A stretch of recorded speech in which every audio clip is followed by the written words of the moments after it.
हम 360 रोपवे और cable car कर रहे हैं देश में। और कल मेरे यहाँ मीटिंग है और वर्ल्ड की 5 हाइपर लूप वगैरह सब आ रहे हैं। ये धौला कुआं से मानेसर मैं वो 5 टेक्नोलॉजी का प्रेजेंटेशन ले रहा हूँ ताकि हवा में हम लोग जा सके। धौला कुआं से मानेसर? हाँ। हवा में जाएंगे मतलब?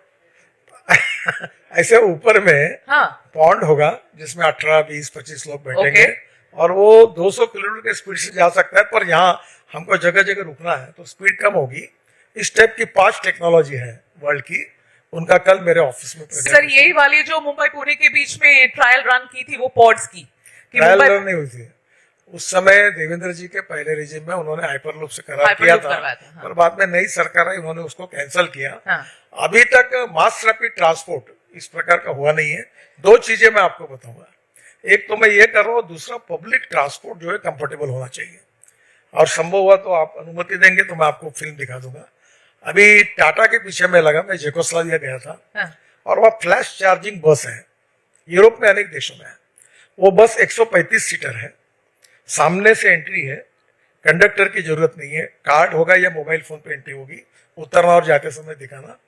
बस में एग्जीक्यूटिव चेयर है, सामने टीवी लगा हुआ है और बस का रेट डीजल बस की तुलना में 30% कम है।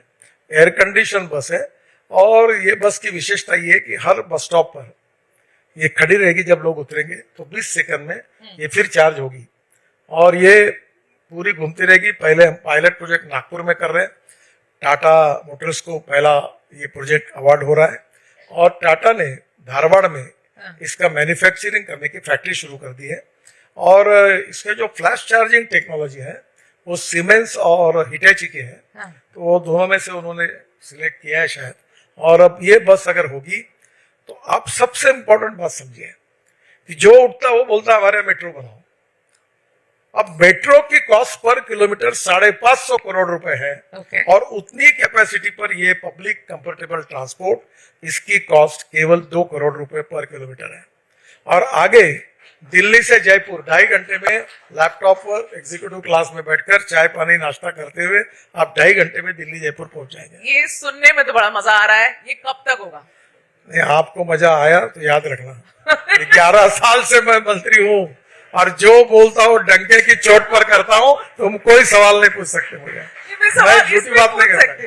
इसमें मैं पूछ सकती हूँ सवाल। 11 साल से तो मैंने सर उससे लंबे समय से आपको कवर किया है, तो ये सवाल जैसे आप ये कह रहे, मैं आपसे देखिए मेरी क्रिटिसिज्म नहीं है तो मुझ पे नाराज मत होइएगा। लेकिन मुंबई में जब आपने कहा कि कैटामरान शुरू करेंगे, आपने किया शुरू भी, कैटामरान नेरुल वगैरह में चलते हैं, लेकिन जिस स्केल पे सर आप चाहते थे वो स्केल पे हुआ नहीं। आपने सी प्लेन्स की भी बात करी, एम्फिबियस प्लेन्स की बात करी, उसमें तो हमने प्लान्स भी बना लिए थे कि मुंबई से उड़ेंगे और कहाँ लैंड करेंगे, तो वो भी टेक ऑफ उस तरीके से नहीं कर पाया। उस बारे में कुछ और हो रहा है? क्योंकि मुझे लगता है मैं थोड़ा आपको उत्तर देता हूं, बोलिए। शायद आपको वो जानकारी नहीं पहुंचूंगी।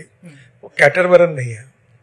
पहले जो है वो हमने बीपीटी से अलीबाग तक ये जो है रोड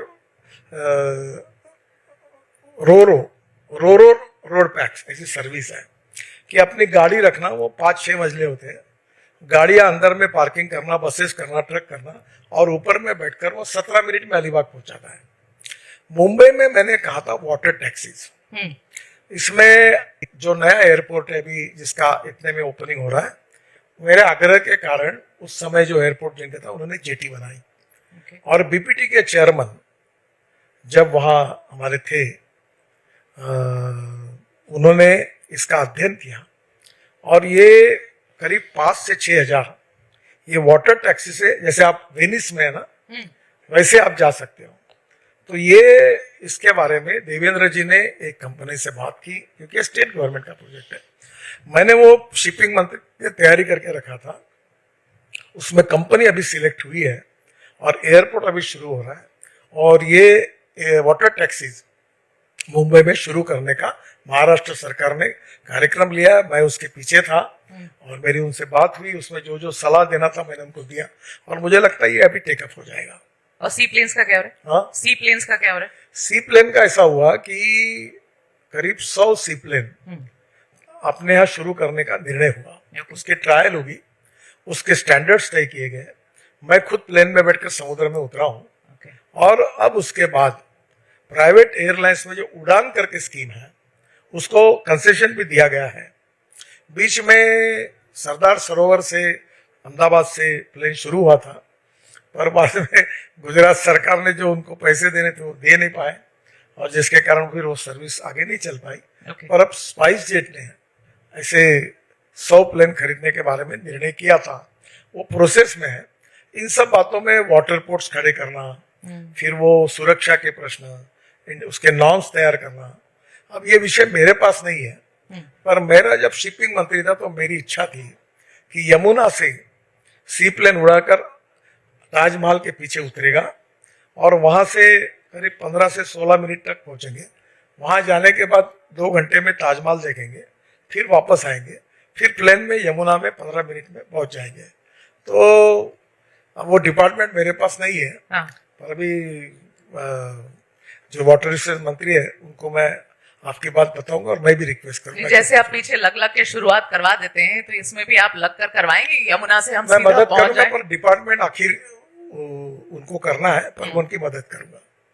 सर, ऐसा है कि आपके मंत्रालय और सरकार ने भी बहुत कैंपेन्स चलाए, बहुत सारी लोगों को अवेयर करने की इनिशिएटिव्स शुरू करी रोड एक्सीडेंट्स के बारे में।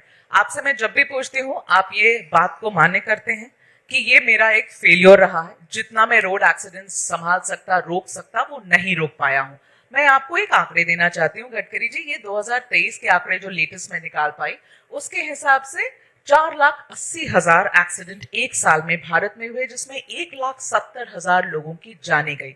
हम विकसित भारत की तरफ बढ़ रहे हैं सर, ये विकसित भारत का पैरामीटर है नहीं, क्या कर रहे हैं आप इस बारे में?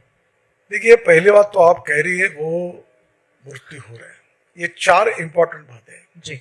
एक है रोड इंजीनियरिंग, जिसमें ब्लैक स्पॉट्स है, अंडरपास बनाना है, फ्लाईओवर बनाना है, बराबर साइनेज लगानी है। तो हमने इसमें लगभग अभी तक 40-50 हजार करोड़ के काम करके रेक्टिफाई की, जो हमारी गलतियां थी। फिर ऑटोमोबाइल इंजीनियरिंग में जो स्टैंडर्ड्स थे, 4 एयरबैग्स के बजाय 6 एयरबैग्स लगने लगी। अब उसमें सब स्टैंडर्ड्स हमने पूरे किए।